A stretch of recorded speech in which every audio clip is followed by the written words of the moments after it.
tous! J'aimerais vous parler de l'éthologie. L'éthologie, c'est l'étude scientifique du comportement des espèces animales. Mais avant d'aller plus loin, je préférerais commencer par vous parler de la représentation du réel. Quand on étudie le comportement, on observe le réel et on essaie de le retranscrire. On fait des suppositions, des hypothèses, et on essaie de voir si ces hypothèses fonctionnent à coup sûr ou pas.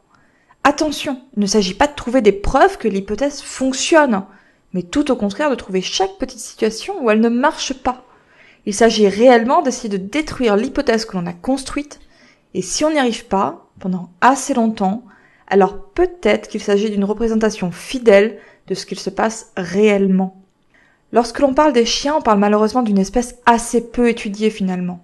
Beaucoup de mots et de concepts que l'on applique aux chiens sont issus d'observations, d'hypothèses et de conclusions tirées à partir d'autres espèces.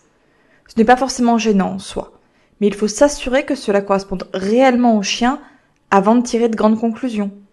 Aujourd'hui, je vais prendre un exemple précis de représentation du réel avec le territoire. Il y aurait énormément de choses à dire sur le territoire, sur la protection d'un territoire, sur comment il s'établit et pourquoi il se crée, mais ce n'est pas le sujet du jour. Quand on parle de territoire, on parle d'un concept abstrait. Les animaux ont un certain nombre de comportements que l'on a associés à une grande hypothèse, le territoire. Si je dis que le territoire c'est une aire géographique qu'un individu ou un groupe d'individus défend pour garder leurs ressources en sécurité et ainsi assurer leur avenir, c'est une représentation de ce qu'il peut se passer chez certaines espèces. Néanmoins, d'autres représentations sont possibles. Par exemple, je pourrais dire chaque individu est mal à l'aise avec les individus étrangers à son groupe, si groupe il y a, à partir d'une certaine distance. Et il aura tendance à réagir en éloignant les intrus. Ici, on parle de distance de confort, et on pourrait parler de protection de ressources. C'est finalement assez semblable à la notion de territoire, et pourtant, il y a une nuance très importante. Le territoire, c'est une zone géographique fixe. Les distances de confort, c'est une distance autour de l'individu. Elle bouge avec lui. Son comportement existe en plein milieu de l'aire géographique qu'il a l'habitude de fréquenter, comme dans un endroit particulièrement différent.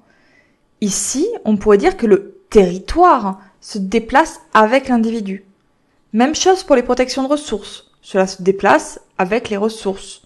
Ainsi, où qu'il soit, l'individu en question fera fuir ceux qui s'approchent trop. Si l'individu observé ne s'éloigne jamais d'une même aire géographique, sa distance de confort peut totalement se confondre avec un territoire géographique bel et bien établi. Ces deux représentations pourraient être toutes les deux valides et cohabiter.